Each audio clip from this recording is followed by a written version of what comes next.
യത് സർവത്ര തദീക്ഷണം. ഇവിടെ ഈശ്വരനല്ലാത്തതൊന്നുമില്ല, എല്ലാം തന്നെ ഈശ്വരനാണ്. ഈശ്വരൻ അല്ല വേറെ ഒന്ന് എന്ന് പറയാനില്ല. ഈശ്വരൻ പ്ലസ് ഇല്ല, ഈശ്വരൻ മൈനസ് ഇല്ല, ഈശ്വരൻ മൾട്ടിപ്ലൈഡ് ബൈ ഇല്ല, മൈനസും ഡിവിഷനും ഒന്നുമില്ല. യത് സർവത്ര തദീക്ഷണം. ഇങ്ങനെ ഒരു ധാരണ വന്നാൽ ആ ഈശ്വരനുള്ള സമർപ്പണവും ഉപഹാരവും എന്തായിരിക്കണം എന്നൊന്ന് ആലോചിക്കൂ നിങ്ങൾ. മനസ്സിലായോ? ഇല്ല. ആ ഈശ്വരനുള്ള സമർപ്പണം ഏതെങ്കിലും ഒരു കല്ലോ ഏതെങ്കിലും ഒരു പടമോ അതിൻ്റെ മുൻപിൽ ചെന്ന് 10 പുഷ്പങ്ങൾ അതിൻ്റെ മുൻപിൽ വെച്ചാൽ ഈശ്വര പൂജയോ സത്കാരമോ മാനമോ ആരാധനയോ ആയോ? ഇല്ല. അതിനാണ് ശ്രീമദ് ഭാഗവതം പറയുന്നത്, കവി നിമിചക്രവർത്തിയും 9 യോഗികളുമായിട്ടൊരു സംവാദം.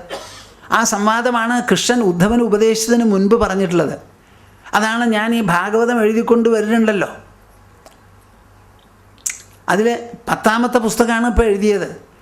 കൃഷ്ണൻ തന്നെ അവതരിക്കുന്ന കൃഷ്ണൻ്റെ 24 ഗുരുമുഖങ്ങൾ എന്നാണ് ഇതിന് പേരിട്ടിരിക്കുന്നത്.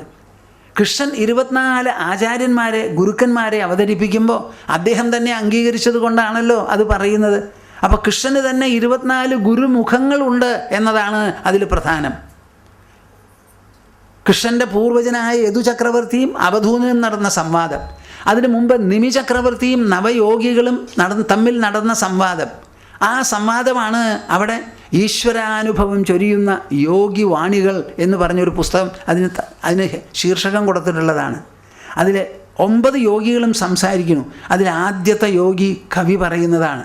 നിങ്ങൾ കേൾക്കുന്നുണ്ടാവും, പലപ്പോഴും പറയണുണ്ടാവും.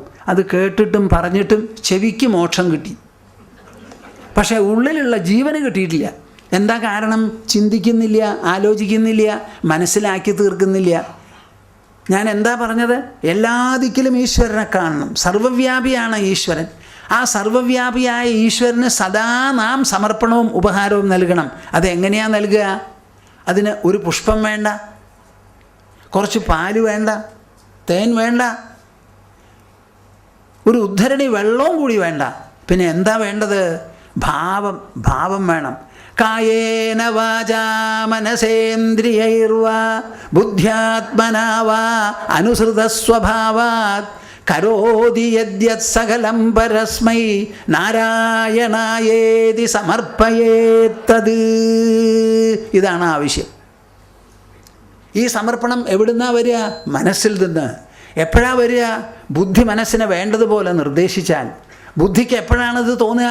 ഈശ്വരനെക്കുറിച്ച് വിചാരം ചെയ്ത് സർവ്വദിക്കിലും ഒരുപോലെ പരിലസിക്കുന്ന പരമപ്രഭാവമാണ്, അന്തരാത്മാവാണ് എന്നുള്ള ബോധം നമുക്ക് വരുമ്പോൾ, അങ്ങനെ വരുമ്പോഴോ കായേന വാചാ, പറഞ്ഞോളൂ,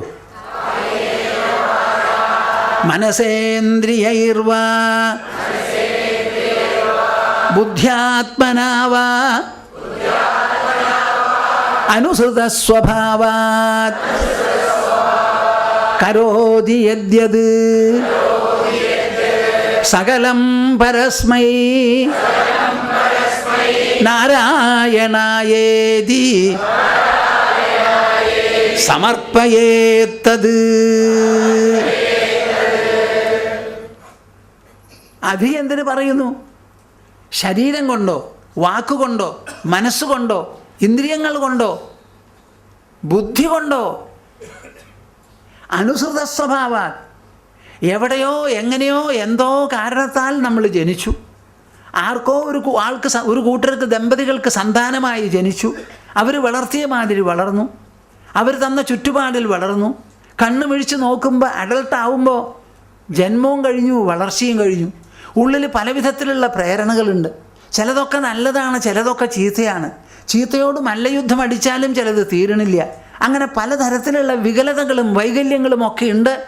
എന്നിട്ട് പലതും ഞാൻ ചെയ്തു വരുന്നു, നന്നാവാൻ നോക്കണു, സാധിക്കാം, സാധിക്കാതെയിരിക്കാം. ഇങ്ങനെ എന്തോ ആവട്ടെ, അനുസൃത സ്വഭാവാത്.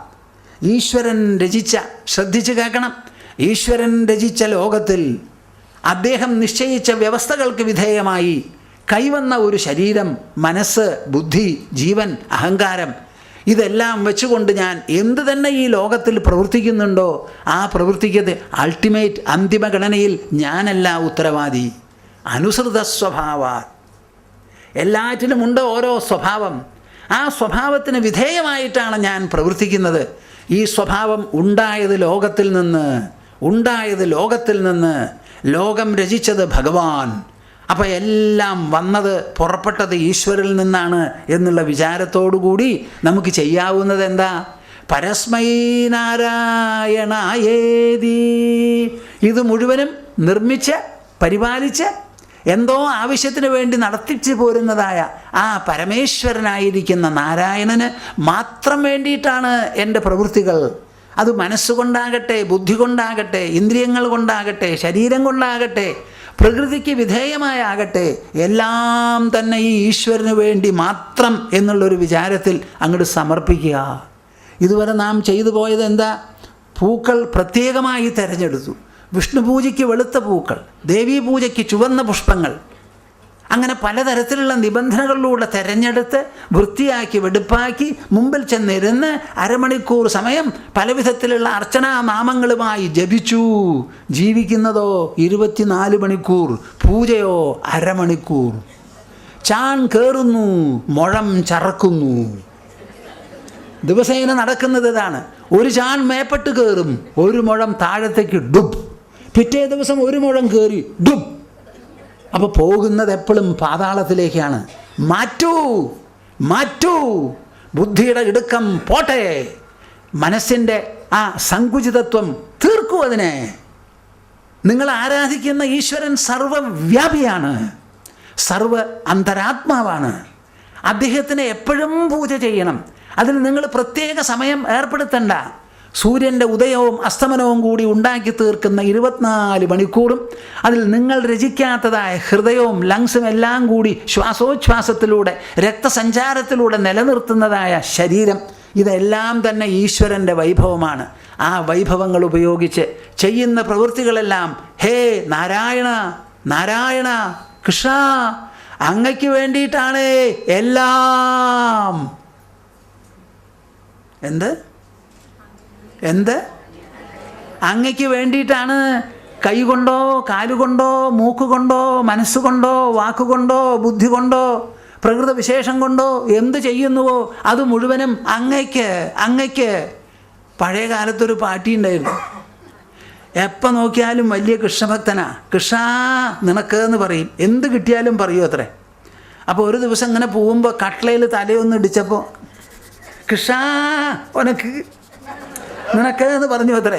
അത് കഴിഞ്ഞ് മിഴിച്ച് നോക്കിയപ്പോൾ അവിടെ ഒരു സ്വർണ്ണ കട്ടി കിടക്കണു. വേഗം എടുത്തിട്ട് കൃഷ്ണ എനിക്ക്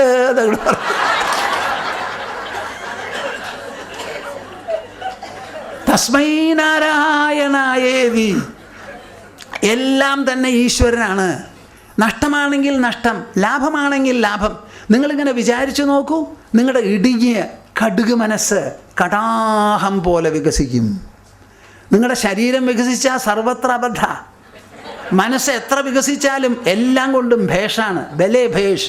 അപ്പോൾ ആ ചെറിയ മനസ്സുകൊണ്ട് ജോലി ചെയ്യുന്നതിന് പകരം വലിയ മനസ്സായി തീർന്ന് നിങ്ങളുടെ പ്രവൃത്തികൾ 1-ന് 10, 1-ന് 100, 10,000 വർദ്ധിക്കും. ഇതാണ് ഈ വികാസം ഉണ്ടാവുന്നത്.